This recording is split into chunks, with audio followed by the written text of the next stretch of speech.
अब जैसे कि चौधरी कुलदीप बिश्नोई की अगर बात करें, वो कई बार राहुल जी से, सोनिया जी से मिलने की कोशिश की, वो दरवाजे तक पहुंचे लेकिन दरवाज़ा अंदर से नहीं खुला। उसके बाद ऐसी नौबत आ रही है कि अब भाजपा में शामिल होने वाले हैं कुछ दिन में। उससे कांग्रेस पार्टी को कितना नुकसान होगा और क्या लगता है दरवाज़ा ना खुलने का कारण क्या है? नहीं, दरवाज़ा ना खुलने का कोई कारण नहीं है और ऐसी बात नहीं है कि दरवाजे हमेशा बंद रहे हों। उन्होंने तो अपनी पार्टी विलय कर दी थी कांग्रेस पार्टी। बिल्कुल किया था, हम सब ने स्वागत किया था। मैं खुद वहाँ पर जिस दिन विलय हुआ 10 जनपथ में सोनिया जी के यहाँ, मैं भी मौजूद थी, इनके पिताजी, तो सब उस समय ठीक हुआ था। ऐसा तो नहीं उस दिन जो कि आप लोग वहाँ पे जब विलय हुआ उस टाइम जो वादे हुए थे, जिस तरह के एक कमिटमेंट हुई थी, उन पर कांग्रेस पार्टी के जो आला नेता वो मुकर गए? ऐसा नहीं, ये इस तरह का इतनी बड़ी बात करना ठीक नहीं होता। तो कांग्रेस पार्टी के जितने भी आला नेता सभी का ये रहता है कि जैसे ना मुख्यमंत्री कार्यकर्ताओं की होती है कि चौधरी भूपेंद्र सिंह हुड्डा वो भी मुख्यमंत्री बने, कुमारी शैलजा जी हैं वो भी मुख्यमंत्री बने, रणदीप सुरजेवाला जी वो भी मुख्यमंत्री बने, किरण चौधरी जी वो भी मुख्यमंत्री। आखिर मुख्यमंत्री का चेहरा है कौन सा है? ऐसा है, देखो मैं लाइटर उसमें करती हूँ, 2 चीज़ परमानेंट है। राष्ट्रीय नेता आपकी सोनिया गांधी जी को ईडी द्वारा बार बार बुलाए जाने पे इस तरह की बातें थी, लेकिन केवल ये लोगों को दिखाने के लिए कि हम इनके नेताओं को भी ऐसे बुला सकते हैं, हमें इसमें कोई आपत्ति नहीं। तो हरियाणा की अगर बात करें, जैसे कि आपने नू पुराना की जो एक तरह से घटना हुई है वहाँ पे कि डीएसपी साहब को जैसे कि खनन माफिया द्वारा उनकी निर्मम हत्या कर दी गई, उस हिसाब से कई विधायकों को जैसे धमकियाँ मिलना, क्या मानते हैं आप इस चीज़ को लेकर? कानून व्यवस्था, ये हम काफ़ी समय से कह रहे हैं कि कानून व्यवस्था हरियाणा में बिल्कुल एकदम तहस नहस हो चुकी। जैसे कि पिछले दिनों जैसे आप प्रदेश अध्यक्ष रही, एक तरह से जिला स्तरीय कार्यकारिणी की लिस्ट भी आपने तैयार की थी, लेकिन वो लिस्ट अभी तक पता नहीं कहाँ है, अभी तक जारी नहीं किया गया। क्या देरी है, क्या कारण आप मानती हैं? नहीं, आने वाले वक्त में होगा, क्योंकि हमारे पार्टी के जो इलेक्शन का प्रोसेस है, पार्टी का चुनाव का, वो अभी चल रहा। आपने जैसे पूरे संगठन को, सभी नेताओं को एक साथ लेकर चलने की आपने कोशिश भी की, उसके बाद आपको इस्तीफे की गुजारिश करने की नौबत क्यों आई? वो तो मैंने पहले भी कहा और रिकॉर्ड की बात है, कोई बातें छिपाने की नहीं होती। मुझे खुद इस बात की पीड़ा थी कि हम अपने वर्करों को जगह नहीं दे पाए संगठन में, कारण जो भी रहे।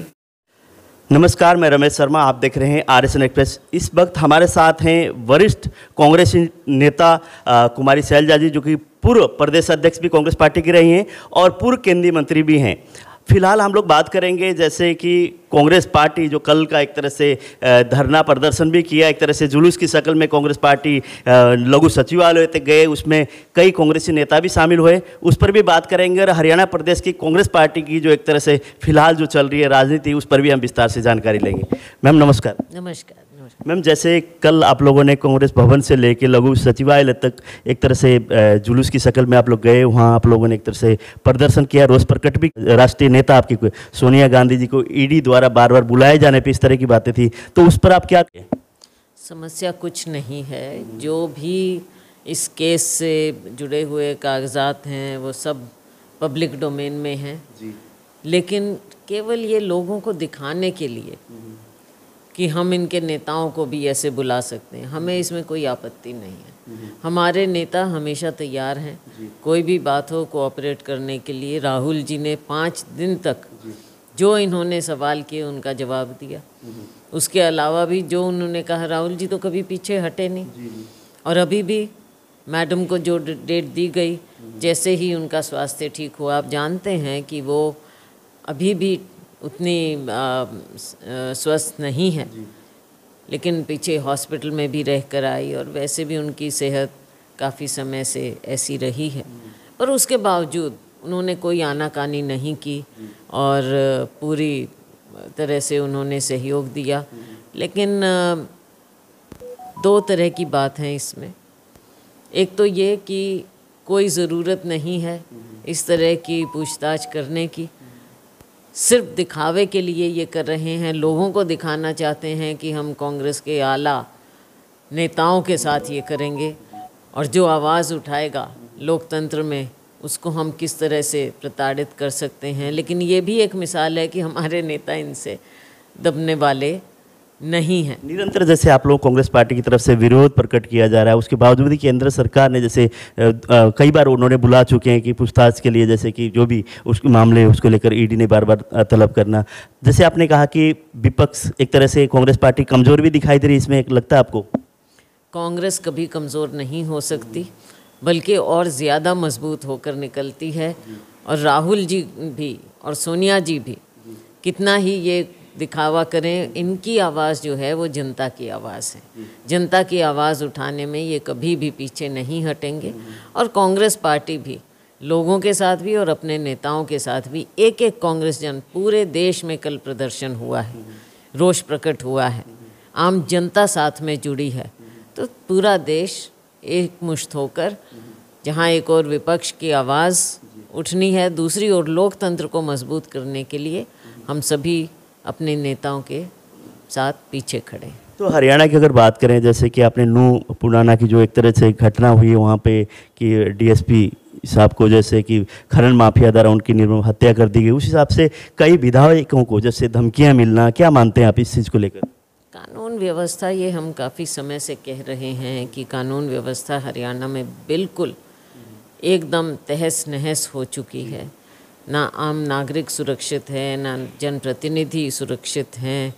और अब अफसर भी, सीनियर अफसर हैं, उन्हें भी जिस तरह से रौंदा गया।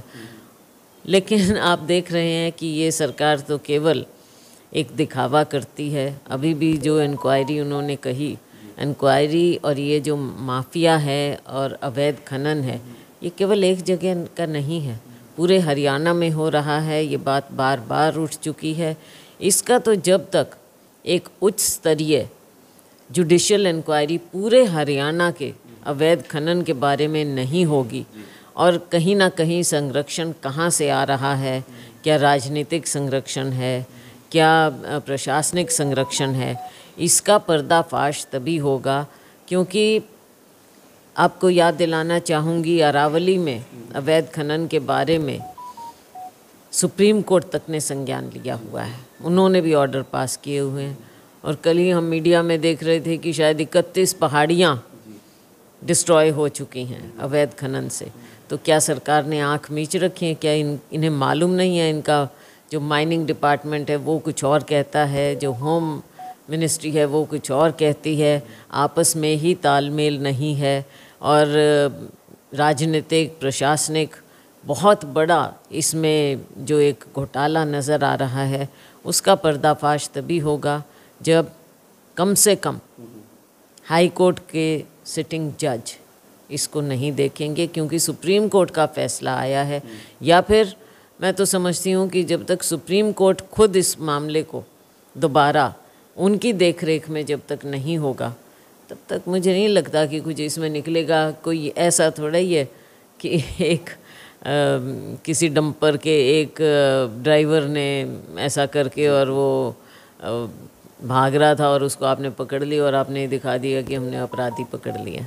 ऐसा तो है नहीं। पीछे डाडम में भी हुआ। तो हर जगह यमुनानगर से लेकर आप सोच लीजिए पूरा यमुना जो है सोनीपत तक, इधर पूरा मेवात, भिवानी, जगह जगह पर ये हो रहा है। तो ये अवैध खनन इस स्केल पर जो होता है, इसकी पूरी से पूरी इंक्वायरी होनी चाहिए और इस मामले को आगे बढ़ाना चाहिए। लेकिन इस सरकार से ज़्यादा उम्मीद मत रखिए। जैसे कि आपकी अगर बात करें, पहले आप प्रदेश अध्यक्ष थी, उस टाइम कोई भी मुद्दा होता था कि जैसे केंद्र सरकार या राज्य सरकार को महंगाई के ऊपर कोई काम करती थी, महंगाई बढ़ती थी तो आंदोलन चलते थे, धरना प्रदर्शन होते थे। आजकल कांग्रेस पार्टी की तरफ से कोई ऐसा दिशा निर्देश नहीं दिया जा रहा है कि जिला स्तर पर भी कोई महंगाई के लिए कुछ धरना दे या आप जनता की आवाज़ उठाकर बोलें, इस तरह की बातें नहीं दिखाई दे रही। ऐसा है, ये महंगाई का मुद्दा बहुत गंभीर मुद्दा है और आज के दिन देश को, आम नागरिक को, चाहे वो गरीब है, मिडिल क्लास है, उसको जकड़ के रखा हुआ है। जहाँ केले की कीमत 100 रुपया हो जाए एक दर्जन केला, ये कभी कोई सोच सकता था कि 100 रुपये में मिलेंगे केले एक दर्जन? वही मैं कह रहा हूँ, आप जब आप अब प्रदेश अध्यक्ष आप थी, उस टाइम जिला स्तर पे आंदोलन होते थे, धरने होते थे, आपके दिशा निर्देश होते थे। फिलहाल अगर बात करें जो नेतृत्व कर रहे हैं, उनकी तरफ से कोई भी ऐसे दिशा निर्देश नहीं दिए जा रहे, क्या कारण मानती हैं आप, ये पूछ रहा हूँ मैं आपसे। बिल्कुल, लोग करते थे और आवाज़ उठाते थे और अभी भी आवाज़ उठा रहे हैं। आप देखते हैं कि हमारे नेता राहुल गांधी जी ने इस बात को एक बार नहीं बार बार उठाया है और अभी पार्लियामेंट की प्रोसीडिंग भी चल नहीं रही, क्योंकि ये एक बहुत अहम मुद्दा है और इसे कांग्रेस पार्टी उठा रही है और हम हर स्तर पर उठाते रहेंगे। जी, जैसे कि पिछले दिनों जैसे आप प्रदेश अध्यक्ष रहीं, एक तरह से जिला स्तरीय कार्यकारिणी की लिस्ट भी आपने तैयार की थी, लेकिन वो लिस्ट अभी तक पता नहीं कहाँ है, अभी तक मतलब जारी नहीं किया गया। क्या देरी है, क्या कारण आप मानती हैं? नहीं, आने वाले वक्त में होगा, क्योंकि हमारे पार्टी के जो इलेक्शन का प्रोसेस है, पार्टी का चुनाव का, वो अभी चल रहा है और मुझे उम्मीद है कि शीघ्र ही इस मामले का भी हल निकल आएगा और हमारे जो सैकड़ों वर्कर हर स्तर पर कार्य कर रहे हैं, बल्कि मैं तो कहूँगी हज़ारों कार्य कर रहे हैं, उनकी पहचान होगी और ब्लॉक से, बूथ से लेकर प्रदेश के लेवल तक हमारे वर्करों को जगह मिलेगी। आपने जैसे पूरे संगठन को, सभी नेताओं को एक साथ लेकर चलने की आपने कोशिश भी की, उसके बाद आपको इस्तीफे की गुजारिश करने की नौबत क्यों आई? वो तो मैंने पहले भी कहा और रिकॉर्ड की बात है, कोई बातें छिपाने की नहीं होती। मुझे खुद इस बात की पीड़ा थी कि हम अपने वर्करों को जगह नहीं दे पाए संगठन में, कारण जो भी रहे, पार्टी का अंदरूनी मामला है। लेकिन अब मैं समझती हूँ कि आगे आने वाले समय में सबको साथ लेकर चला जाएगा। हमारी ओर से पूरा कोऑपरेशन है। आपने देखा कि जो सालों साल से वर्कर मेहनत कर रहे हैं ज़मीन पर बिना पहचान के, कम से कम 8-10 साल तो हो गए, तो जो कार्य सही में कार्य कर रहे हैं बिना किसी केवल निष्ठा से और अपनी कांग्रेस पार्टी के प्रति जो कमिटमेंट है उसके कारण, हमारे नेतृत्व के कारण वो काम कर रहे हैं ज़मीन पर। हम पार्टी के प्रोग्राम में हिस्सा लेते थे। कुछ लोग थे जो नहीं भी लेते थे, लेकिन जो लोग इतने समय से पार्टी से जुड़े हुए हैं, मैं उम्मीद करती हूँ और विश्वास करती हूँ कि आने वाले समय में उन सबको जगह मिलेगी। और पीछे जितने भी 1-2 प्रदर्शन हुए हैं, हम सभी लोगों ने, हमारे कांग्रेस के वर्कर्स ने हर जगह पार्टिसिपेट किया है और पूरा अपना सहयोग दिया है। जी, अब जैसे कि चौधरी कुलदीप बिश्नोई की अगर बात करें, वो कई बार राहुल जी से, सोनिया जी से मिलने की कोशिश की, वो दरवाजे तक पहुंचे, लेकिन दरवाज़ा अंदर से नहीं खुला। उसके बाद ऐसी नौबत आ रही है कि अब भाजपा में शामिल होने वाले हैं कुछ दिन में, उससे कांग्रेस पार्टी को कितना नुकसान होगा और क्या लगता है दरवाज़ा ना खुलने का कारण क्या है? नहीं, दरवाज़ा ना खुलने का कोई कारण नहीं है और ऐसी बात नहीं है कि दरवाजे हमेशा बंद रहे हों, बल्कि सभी लोग, ठीक है, कई बार मजबूरियां होती हैं, कभी कोरोना की बात थी, कभी कुछ और बात थी, तो उस चीज़ से नहीं जोड़ना चाहिए कि अगर आज मैं टाइम मांगूँ अपने नेता से और अगर कुछ दिन ना मिले तो मैं समझूं कि भाई दरवाजे बंद हैं। दरवाजे कब बंद हैं? दरवाजे हमेशा खुले रहे हैं और खुले रहेंगे। और हमारी निष्ठा जब है किसी हमारे नेता में और हमारी पार्टी में, तो मुझे नहीं लगता कि इन चीज़ों को हमें इतना ज़्यादा वो करना चाहिए। बहरहाल जहाँ तक कुलदीप जी की बात है, उन्होंने जो भी फैसला लिया अपने सोच समझ से लिया होगा, लेकिन हमारे नेताओं को हम हर चीज़ में राहुल जी को बीच में लाएं, ये भी उचित नहीं होता। तो आपको क्या कुलदीप बिश्नोई के जाने से कुछ नुकसान होगा पार्टी में? देखो, बात नफ़ा नुकसान की नहीं होती। बात ये है कि पार्टी, हमारी पार्टी एक समंदर है और चाहे मैं हूँ या कोई भी हो, पार्टी किसी व्यक्ति विशेष से नहीं बनती है। पार्टी तो विचारधारा से, नेतृत्व से और हमारे वर्कर से, ज़मीन पर जो लोगों की निष्ठा है उससे बनती है। उन्होंने तो अपनी पार्टी विलय कर दी थी कांग्रेस पार्टी में। बिल्कुल किया था, हम सब ने स्वागत किया था। मैं खुद वहाँ पर जिस दिन विलय हुआ 10 जनपथ में सोनिया जी के यहाँ, मैं भी मौजूद थी। अच्छा हुआ था उन्होंने, क्योंकि पुराने कांग्रेसी थे इनके पिताजी, तो सब उस समय ठीक हुआ था। ऐसा तो नहीं उस दिन जो कि आप लोग वहाँ पे जब विलय हुआ उस टाइम जो वादे हुए थे, जिस तरह के एक कमिटमेंट हुई थी, उन पर कांग्रेस पार्टी के जो आला नेता मुकर गए हों? ऐसे नहीं, ये इस तरह का इतनी बड़ी बात करना ठीक नहीं होता। और जो भी कोई पार्टी में विलय करता है बिना शर्त के होता है कांग्रेस पार्टी में। हाँ, आगे कब समय के मुताबिक सबको सब कुछ नहीं लेकिन बहुत कुछ मिलता है, पहचान मिलती है, टिकट भी मिली हैं, परिवार में भी मिली हैं, सब कुछ हुआ। लेकिन मैं केवल कुलदीप जी की बात नहीं करना चाहूँगी, ये हम सब पर लागू होता है। जब हमारी निष्ठा है एक नेतृत्व में और कांग्रेस पार्टी में, तो हमें वो निष्ठा बरकरार रखनी चाहिए। देर सवेर हो जाती है किसी चीज़ में, पर तो पुराने समय की अगर बात करें तो ये देखो, एक चीज़ को ना बियॉन्ड पॉइंट आप भी खींच रहे हो। अब एक बात हो गई है, ठीक है। तो जैसे पहले पिछले दिनों बात होती थी हिसार को हरियाणा की राजधानी बनाने के चर्चे होते थे, अगर हम लोग 20 साल पहले की बात करते हो। आजकल वो चर्चा नहीं हो रहा कहीं भी, हिसार को लेकर कोई इस तरह की बातें नहीं होती। हिसार को लेकर क्यों? चंडीगढ़ पे हमारा पूरा हक है, चंडीगढ़ पे हक है हमारा, चंडीगढ़ पे हक थोड़ा ही छोड़ रहे हैं हम।